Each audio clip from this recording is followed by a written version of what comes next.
Welcome to AI Brief, episode 254. Today we're diving deep into some really unexpected turns in the AI landscape. We're talking courtroom drama, some groundbreaking collaborations, and importantly, new safety measures. Okay, let's unpack this. We'll explore how Google just dodged a major Chrome breakup and then pivoted to potentially power Siri's AI search upgrade. We've also got OpenAI's new parental controls for ChatGPT. Yes. And how you might use a digital twin for marketing videos. Lots happening. And a whole lot more across the AI world, including some fantastic tools to boost your productivity. It's a packed deep dive, so let's get right into it.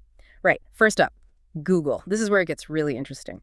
A federal judge just ruled that Google won't actually be forced to sell off Chrome or Android, despite all those concerns about its search monopoly. Yeah, and what's fascinating here is the judge specifically credited the emergence of generative AI tools, like ChatGPT, credited them with disrupting Google's traditional search dominance. So it's a bit of an ironic twist. Exactly. The very rivals threatening Google's search business might have, helped keep Chrome in its hands. So what does this all mean then? The Justice Department, they pushed hard for an asset sale. But the judge basically said they overreached. Okay, so Google can keep paying Apple and others for search placement. Right. As long as those agreements aren't exclusive, that's about $20 billion in annual payments? Still on the table. And you might remember OpenAI's Sam Altman and even Perplexity had signaled interest in acquiring Chrome if Google was forced to sell. Perplexity even floated like a $34.5 billion offer last month.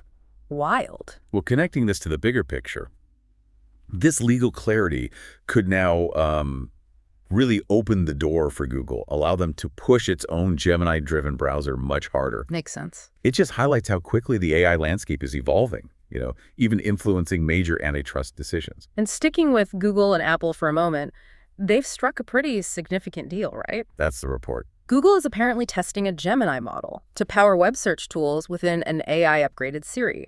And Apple's aiming to deliver these competitive AI features by spring 2026. So this raises a big question about Apple's strategy, doesn't it? It really does. Internally, the project is called World Knowledge Answers. The goal seems to be transforming Siri into a much more sophisticated answer engine, combining text, photos, videos, local info.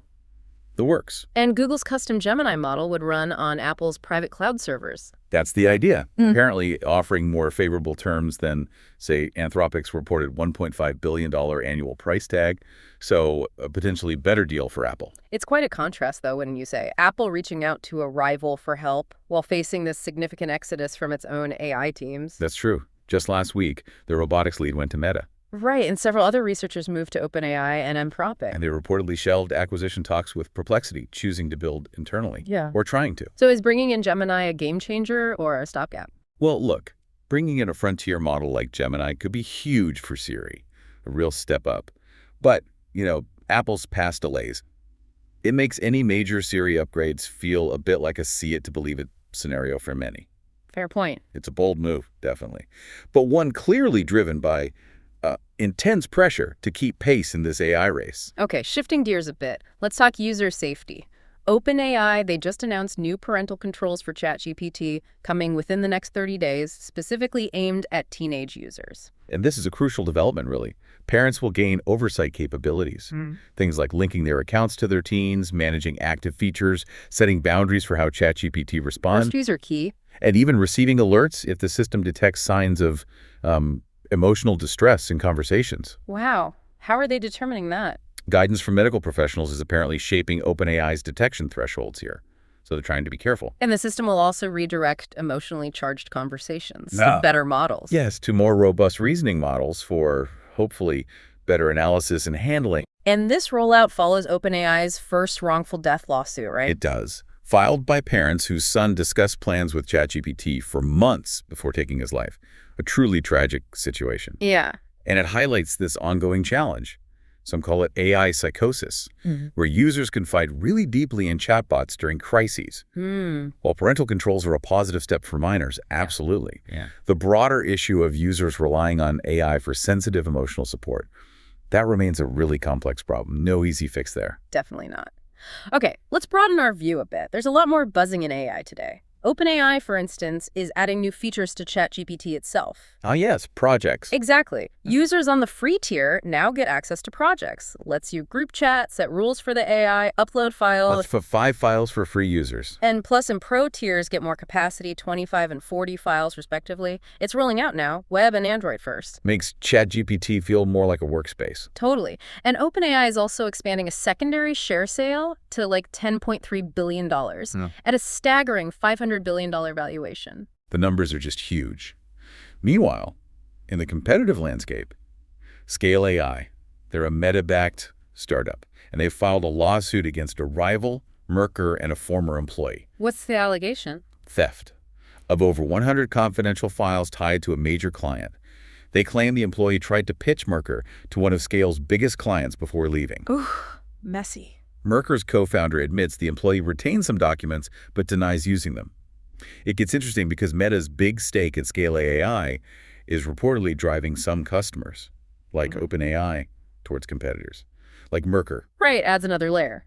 Elsewhere, Perplexity announced it's rolling out its Comet browser to all students. Good move for adoption. And they're partnering with PayPal, too, giving users early access, expanding their reach. And some good news for developers, maybe. Alex, that Xcode-specific AI coding platform, they announced they're joining OpenAI's Codex team. Which could bring some powerful new tools right into the Xcode environment. Potentially, yes. Streamlining things for Apple devs. Google's Notebook LM also got an update. New capabilities. You can now change the tone, voice, and style of its audio overviews. Like a debate-style summary? Or a solo critique? Yeah, or just brief alternatives. More personalization.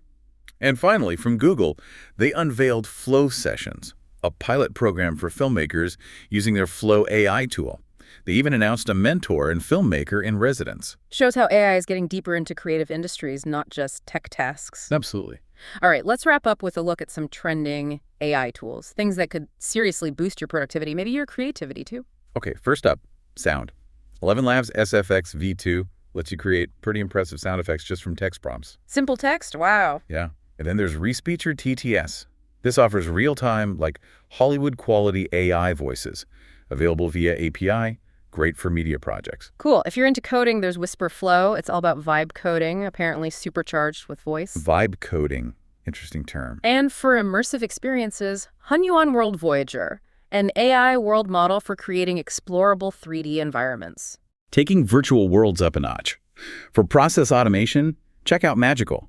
Promises to automate entire processes. Zero human involvement. That's the pitch. Ambitious. And if you need mobile apps built, CatDoes features AI agents that can supposedly build them for you and your business. AI building apps? Yeah. That's something. Creating diagrams just get easier too with Pava. Create and edit them instantly with AI. Cuts down that manual design time. And for presentations, Ghost helps generate them super fast, at the speed of thought, they say. And finally, for all those meetings, NoteWave. Records, transcribes, and summarizes them in real time. Could save a lot of hassle. Definitely could. So what a deep dive today. We covered quite a bit. Google's surprising antitrust escape, its intriguing partnership with Apple for Siri. OpenAI's critical move towards enhanced parental controls. Yeah, and we touched on a wide range of other AI advancements and some really useful tools that just show how fast this field is moving. It's clear, isn't it? AI isn't just changing technology. It's reshaping legal landscapes, industry alliances, and even how we think about digital responsibility. The question for you, listening, is, how will these constant shifts influence your own digital life and work? Exactly. What new opportunities or challenges pop up for you? We encourage you to keep exploring, keep questioning, keep learning with us. If you found this deep dive valuable, please follow AI Brief and maybe share this episode with friends or colleagues who like to stay well informed. We really appreciate you tuning in.